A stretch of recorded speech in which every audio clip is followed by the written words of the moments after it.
I want to give a tactical tip. Yeah.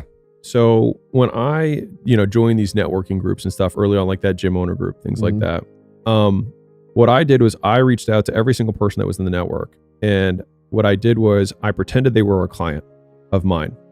And I had certain skills. Like for me at the time when I was starting out, the only thing I knew how to do was write sales scripts, build sales processes. So I offered every single person to go review all of their sales scripts, review their sales processes. And I did it like it was an actual project that I got paid for. And so I'd hop on the phone and I would have pages of notes, how I'd rewrite everything. And they were like, whoa, dude, like I thought you were just going to give me a couple, like, dude, what you want them to say is this is too much. Dude, this is too much.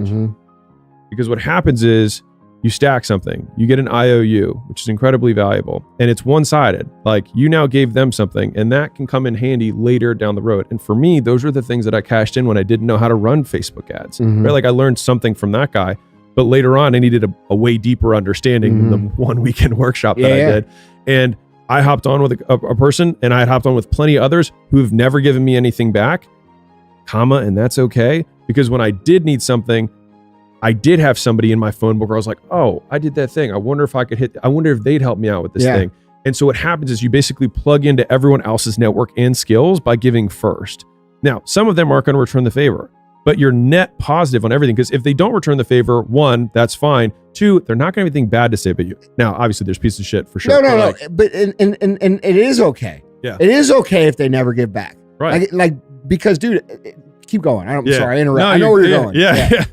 Because like most entrepreneurs, we say we want to make an impact and help people. It's like, well, that's what that looks like. If you give something to someone and they don't give anything back, then it means you just gave to someone. That's it. Great. Yeah. But congratulations. And if you talk about personal brand, wouldn't that be the brand that you'd want to build anyways? Yes. And so I got into this other networking group and they invented an award for me, which was a member of the year. They never did it, but they were like, dude, we just want everyone to do what you did, which is like, I hopped on to every single person and I took every single call and I treat it. And this is the big point here is like, you don't go on and show up at the call and then start thinking about their problem. You do homework before the call. Like it's amazing. Bro, you just tweeted this. Yeah. You just tweeted this yesterday. Yeah. It was, you could become you become infinitely more smart by just 20 minutes preparation before the call or something like that. Yes. It's the truth. You'd be amazed how much, yeah, it's exactly Isn't that what you like, said? Something like that? It's exactly that. Like how much more intelligent you can seem with 20 minutes of prep. Yeah, dude. That was gold. That's it. Yeah. Because you've done it, right? I had a call with somebody and like a lot of you guys probably ask Andy, and I get this question all the time. They're like, how do I network with people who are above me? Yes. Right? It's a hard question.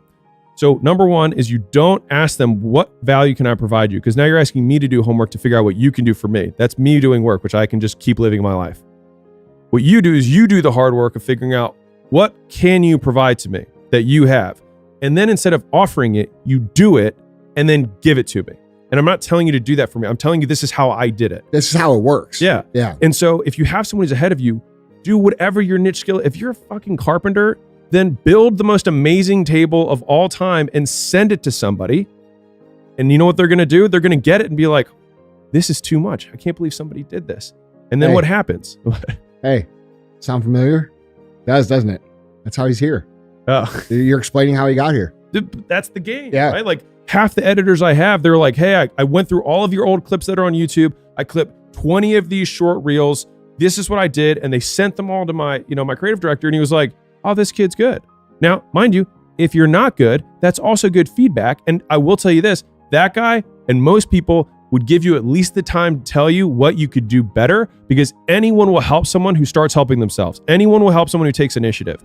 And if you over deliver, and I'll tell you this, because when we're talking about that little room, that private room, the players recognize one another.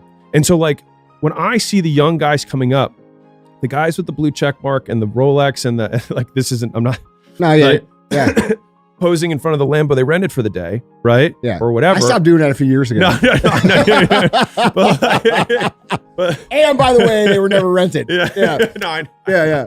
But like, those people only impress people who don't know what players look like.